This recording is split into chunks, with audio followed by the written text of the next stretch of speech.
di sini karena saya sebagai perempuan sudah merasa dirugikan oleh. Jadi saya menunggu itikat baik Anda sampai hari Minggu besok. Kalau seandainya sampai hari Minggu besok tetap Anda tidak datang ke rumah saya, jadi saya akan melaporkan.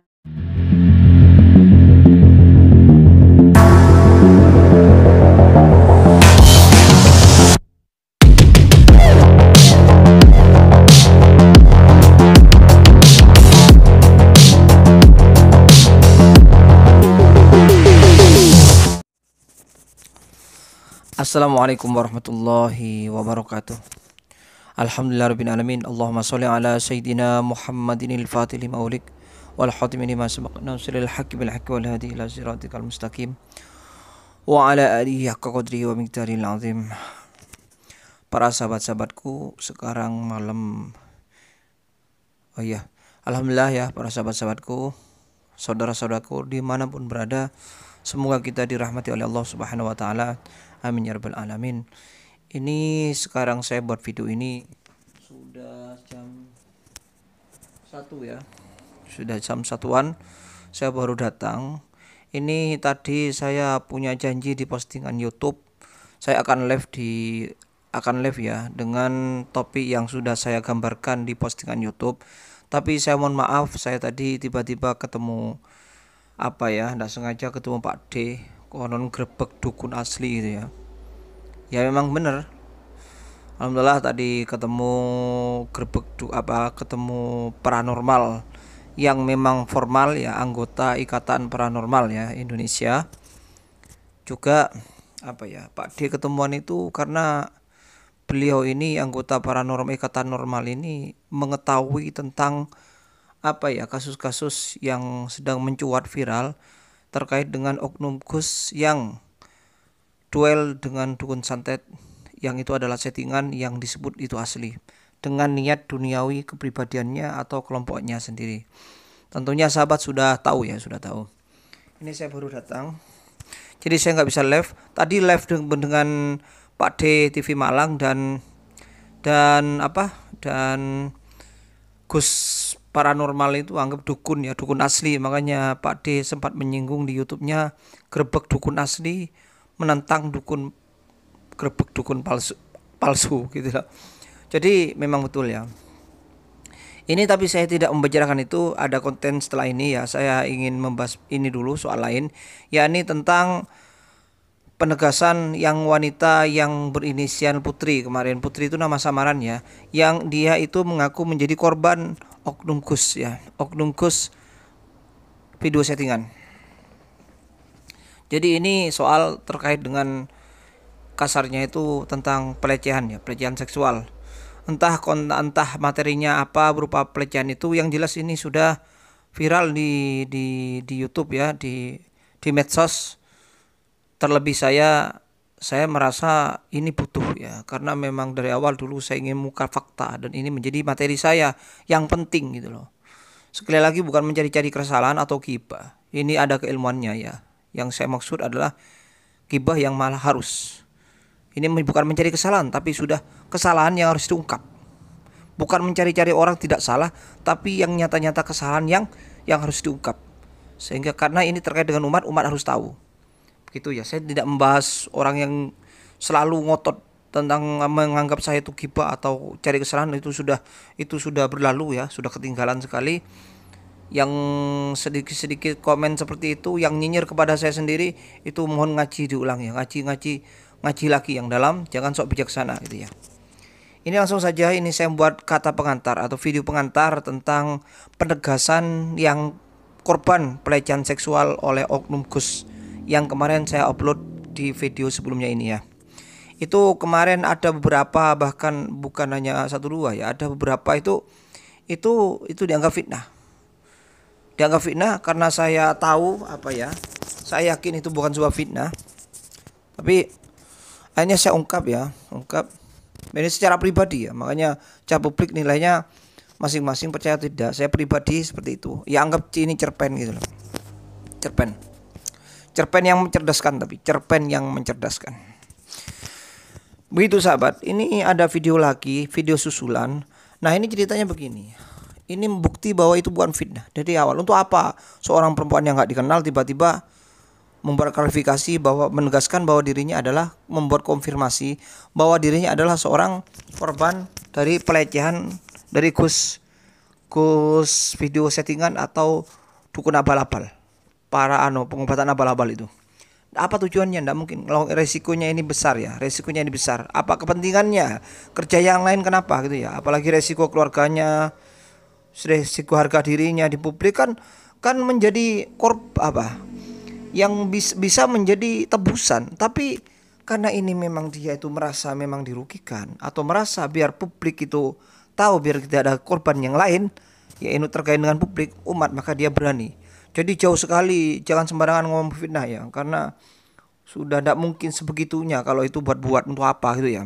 Kemudian ini malah disusul video lagi. Ini agak lambat memposting, mengupload. Itu sudah diupload di Lacak, ini sumbernya adalah channel Lacak ya.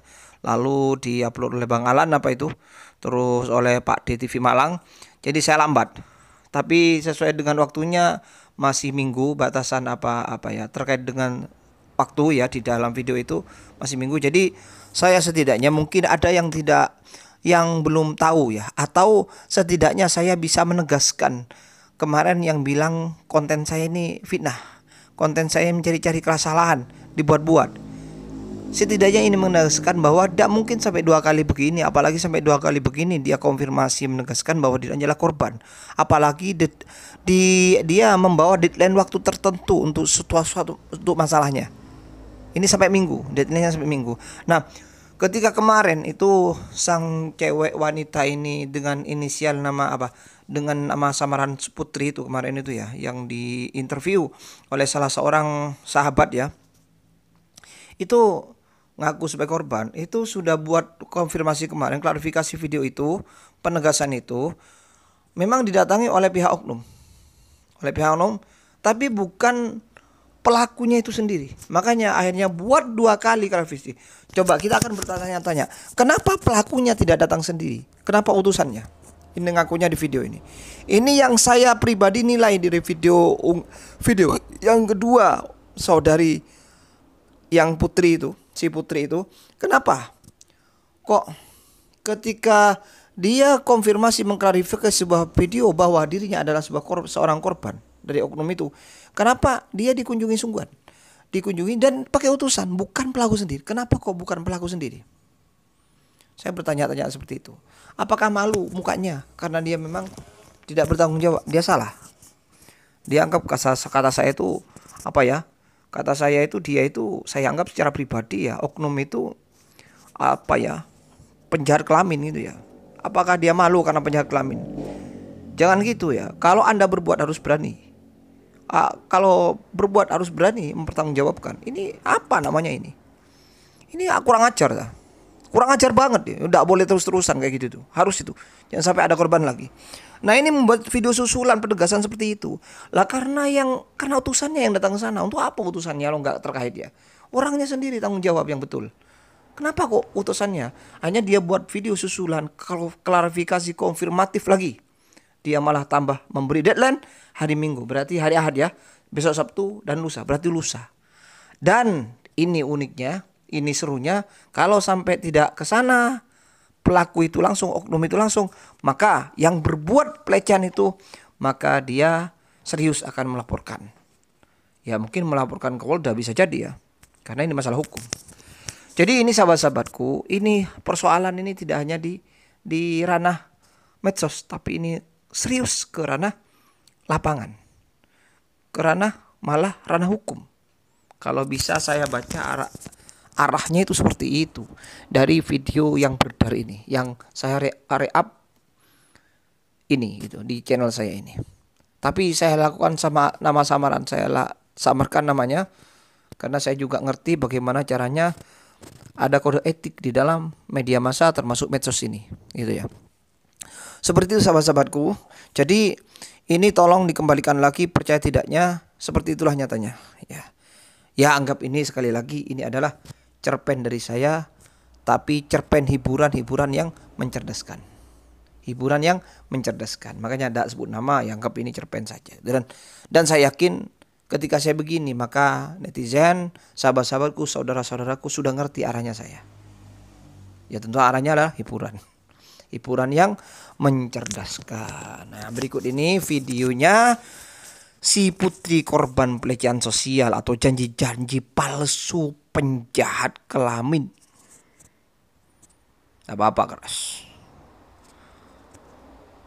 Oknum kurang ajar. Nah, ini banyak masih di belakang dia. Ini perlu kita ketahui. Jadi demikian sahabat-sahabatku, ini itu sekilas ya. Satu, saya buat video ini sebagai pengantar daripada videonya saudari kita si putri sebagai korban pelecehan orang penjahat kelamin, oknum penjahat kelamin itu ya. Orang kurang ajar itu ya. Terus terang aja saya, enggak nyebut kok.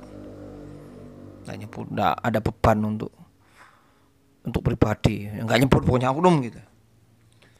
Seperti itu ya. Selain itu, saya juga mohon maaf tadi saya janji di postingan YouTube itu mau live jam 9, tapi pas harinya ada telepon dari Pak D itu ketemu itu dekat di sini. Apa ya? Ketemulah, bisa dijangkau saya, akhirnya saya bisa ketemu dengan Pak D dan live. Lah ketika live dengan dukun asli itu juga sinyalnya kurang kuat gitu loh karena memang di pelosok. Maka saya rekam biasa. Nah, setelah video penegasan daripada si putri ini sebagai korban pelecehan penjahat kelamin itu ya. Ya, terus apa ya? Akan saya posting atau upload setelah ini tentang video saya yang rekaman biasa dengan yang terkait dengan ketemu terkait dengan ketemu apa ya, gebek kalau bahasa Pak D TV Malang, grebek dengan dukun asli. Nah, itu seru, ada videonya sendiri nanti, itu seru itu ya. Jadi ini masalah materi lain lagi, masalah materi kasus lain lagi, judul lain lagi. Demikian sahabat-sahabatku, ini segala informasi. Sekali lagi ini adalah anggap cerita pendek dari saya sebagai hiburan, tapi hiburan yang mencerdaskan kita. Oke sahabat-sahabatku, saya juga agak ngantuk. Saya harus upload langsung setelah ini karena waktu deadline-nya itu lusa, besok sudah Sabtu gitu. Biar nggak terlalu lambat lah video saya. Paling tidak ada tadi sekali lagi menegaskan ini biar tidak dikira saya fitnah gitu loh. Masa fitnah harus sejauh seperti ini? Makanya judulnya kemarin fitnah atau terfitnah. Itu. Begitu ini juga begitu bagaimana penilaian netizen tentang video ini gitu loh ya. Jadi ini penegasan saya itu enggak main-main gitu ya. Saya itu berdasarkan keilmuannya, berdasarkan data yang jelas. Oke, demikian. Mohon maaf atas segala kekurangannya. Selebihnya saya hanya bisa pasrah kepada Allah Subhanahu wa taala. Wassalamualaikum warahmatullahi wabarakatuh.